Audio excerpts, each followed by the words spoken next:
आज मोदी जी ने दिखा दिया कि मोदी जी कितने कायर हैं। इससे बड़ा कायर प्रधानमंत्री ना कोई पैदा हुआ होगा ना कोई पैदा होगा। 56 इंच बोलने से 56 इंच नहीं होता भाई। हम नप तुल के 56 इंच के जाते हैं, नप तुल करके। सेना हमें नाप तोल के जाती है। अगर 1 सेंटीमीटर भी कम होते हैं हमें सेना में नहीं जाते हम। आज मैं अपने कह दूँगा अपने मुंह से मैं ये फलाना हूँ, ऐसे नहीं होता। आपके जो कर्म हैं वो साबित करते हैं कि मैं 56 इंच का वाक्य हूँ। 100% क्या बात कर दिया। 24 में चूल हिला देंगे। सरकार की ताबूत में आखिरी कील साबित ये फौजी करेंगे। यही फौजियों ने 2013 में रेवाड़ी रैली में लाखों की तादाद में इकट्ठा होकर के इस सरकार का सिंहासन की नींव रखी। और 2024 में यही फौजी हम आज माँ भारती की सौगंध खा के कहते हैं, अपनी आज औलाद की सौगंध खाते हैं, सरकार की चुल नहीं ला देंगे तब तक बैठने वाले नहीं। संघ की बहुत बड़ी गलती है और मैं इसके लिए बिल्कुल बरखिलाफ हूं और बिल्कुल संघ को तो इस देश से खत्म कर देना चाहिए। ये राष्ट्रीय स्वयंसेवक संघ कहते हैं, लेकिन ये स्वयंसेवक संघ है नहीं, वो केवल खुद के लिए है, वो स्वयं के लिए है, देश के लिए नहीं है। ये मैं पक्की बात कह रहा हूँ। इसलिए आज जब हमको पूर्व सैनिक इतने आए और इनको डिटेन करके, इनमें पुलिस वालों का दोष नहीं है, उसकी जगह तो ऑर्डर में हम नहीं, उनकी जगह अगर हम भी होते तो हम भी यही करते, क्योंकि आदेश का पालन करना जरूरी है। लेकिन बिल्कुल गलत हुआ, सरासर गलत हुआ। और ये मोदी जी को चुनौती है। 2024 का लक्ष्य बिल्कुल सिद्ध होगा और ये मुझे लग रहा है बहुत भारी पड़ेगा जी।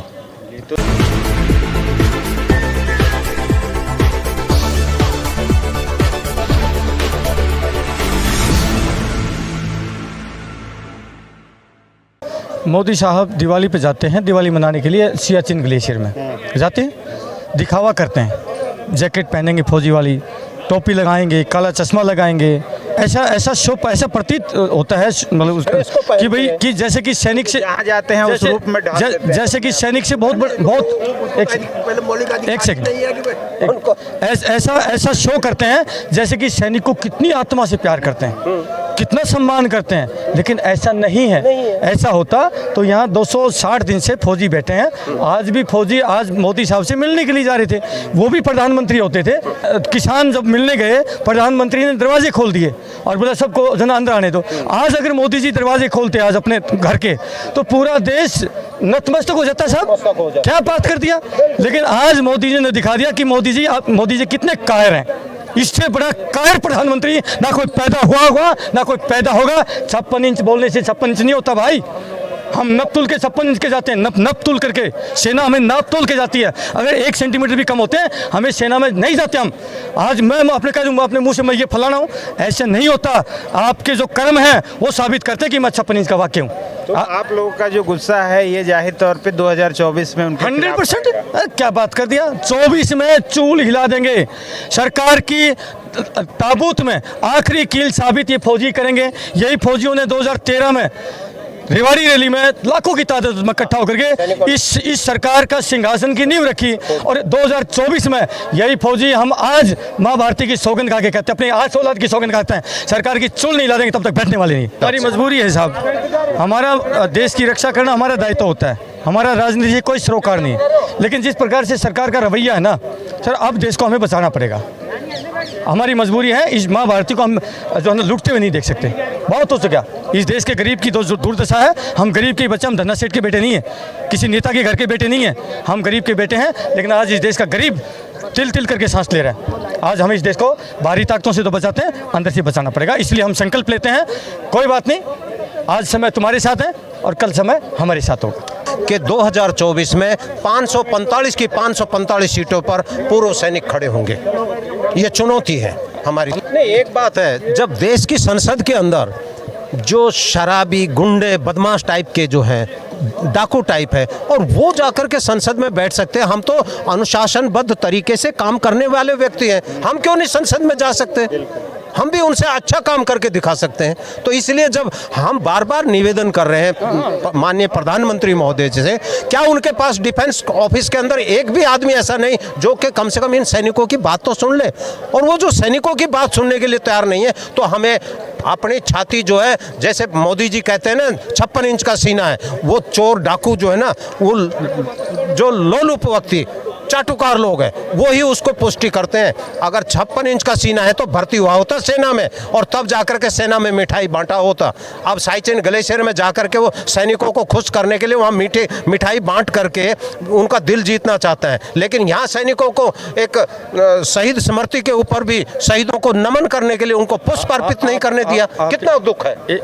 मैं मोदी जी के लिए इतना और कहता हूँ, मैं भी प्रथम वर्ष शिक्षित हूँ। उसने आरएसएस के जो 1925 में डॉक्टर हेडगेवार ने जो रखी थी वो एक राष्ट्रभक्त होने की संदेश दिया था, वो उस समय के लोगों में, और आज जो चाटुकार भरे हुए हैं इस आरएसएस के अंदर, उन्हीं की बदौलत आज सैनिकों को, पूर्व सैनिकों को जो शहीदों की जो स्मारक थी उसके ऊपर पुष्प अर्पित नहीं करने दिया। ये संघ की बहुत बड़ी गलती है और मैं इसके लिए बिल्कुल बरखिलाफ हूँ और बिल्कुल संघ को तो इस देश से खत्म कर देना चाहिए। ये राष्ट्रीय स्वयंसेवक संघ कहते हैं, लेकिन ये स्वयंसेवक संघ है नहीं, वो केवल खुद के लिए है, वो स्वयं के लिए है, देश के लिए नहीं है। ये मैं पक्की बात कह रहा हूँ। इसलिए आज जब हमको पूर्व सैनिक इतने आए और इनको डिटेन करके, इनमें पुलिस वालों का दोष नहीं है, उसकी जगह तो ऑर्डर में हम नहीं, उनकी जगह अगर हम भी होते तो हम भी यही करते, क्योंकि आदेश का पालन करना जरूरी है। लेकिन बिल्कुल गलत हुआ, सरासर गलत हुआ और ये मोदी जी को चुनौती है।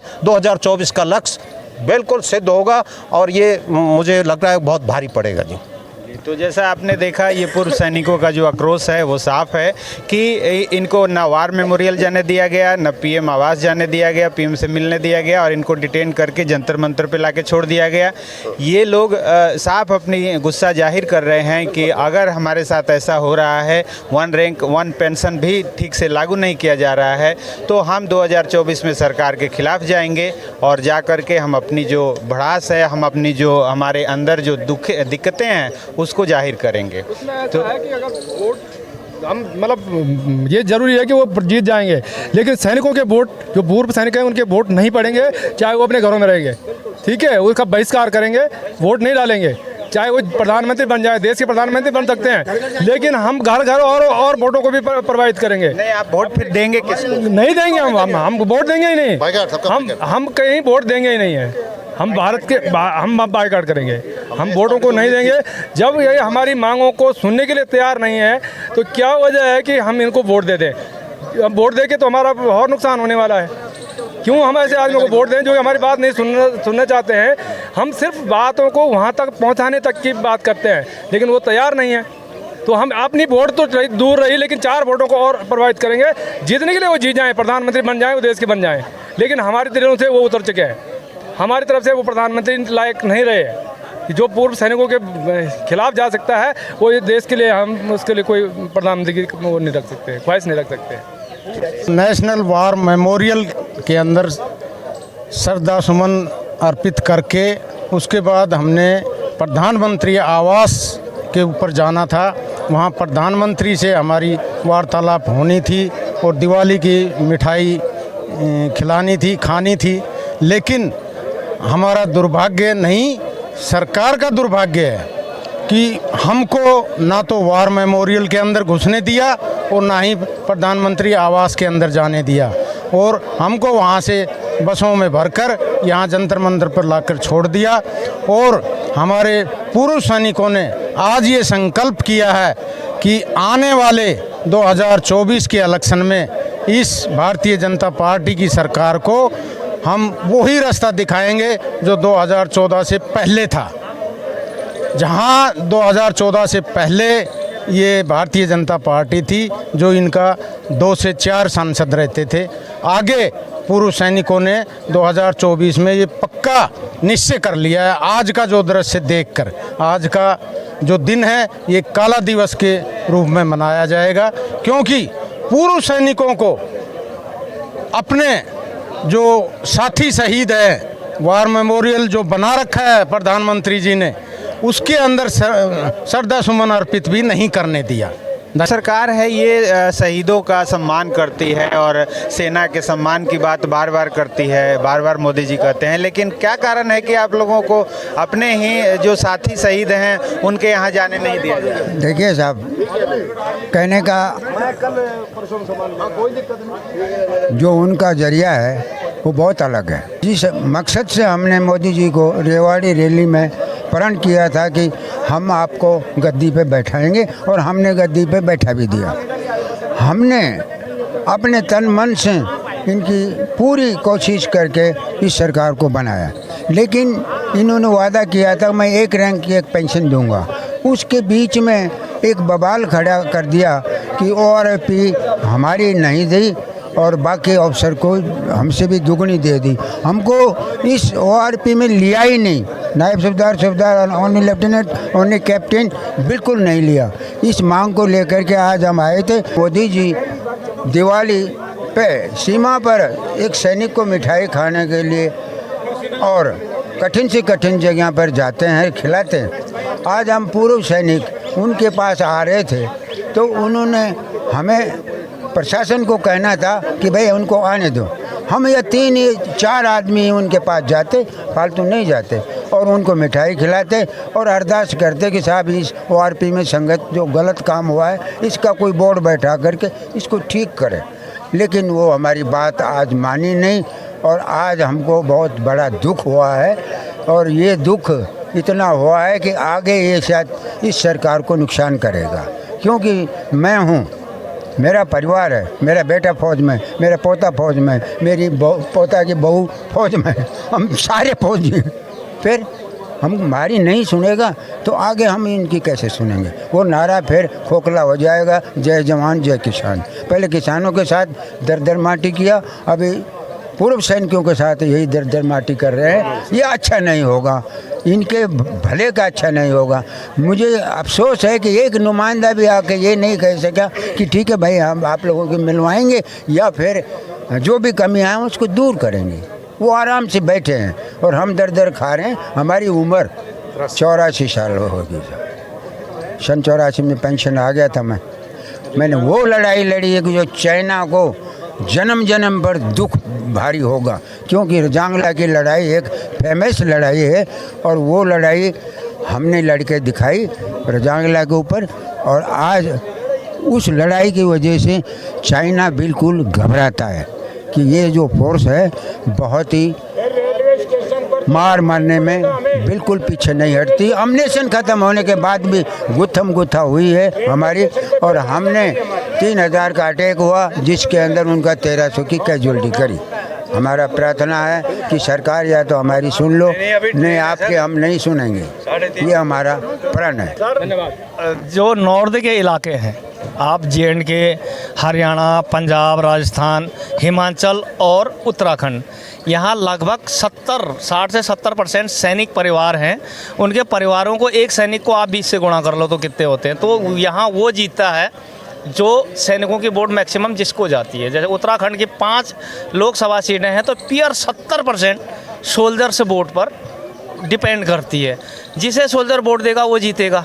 अब ये डिपेंड करता है कि हम अब क्या करते हैं। इसके अभी आपने रणनीति बनाई नहीं है, क्योंकि सबका ज़मीर जगता नहीं है। कई उन्हीं के चक्कर काट लेंगे, क्या पता चलता है।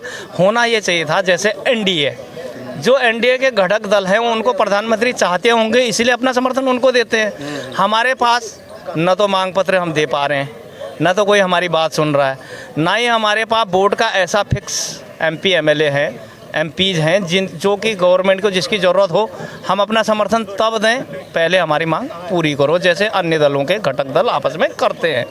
तो मेरे लिहाज से तो 5 सीट उत्तराखंड की सैनिकों के पास होनी चाहिए, उसका तरीका कुछ भी हो।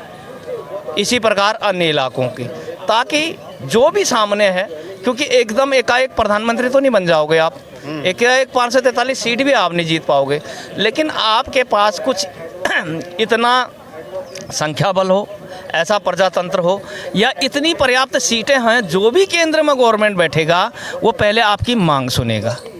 ऐसा हो सकता है, ऐसा संभव है। अभी समय है और हो सकता है कि चुनाव के पहले कुछ सूचना, आपको विशेष सूचना मिल जाए। तो अगर मिल जाता है तो ये हम उम्मीद करते हैं कि जो भी हो आप लोगों के लिए मिलेगी हम लोगों को। जैसे हमने आज देखा यहाँ पर आकर, मतलब जैसे झलक मिला है, झलक लगता नहीं है, ट्रेलर दिख लिया हम लोगों को। हमें उम्मीद बहुत कम है। ये कह सकते हैं कि भगवान ने सद्बुद्धि दे। चलिए, इन लोगों का साफ कहना है जैसा ट्रेलर इनको आज मिला है, जैसा इनको अपमानित करके वहाँ से यहाँ पे छोड़ा गया है, उस तरह से लगता नहीं कि सरकार इनकी बात सुन रही है। बाकी देखते हैं 2024 में क्या होता है और इनके साथ क्या होता है। हम उम्मीद करेंगे आप जय भारत, जय हिंद।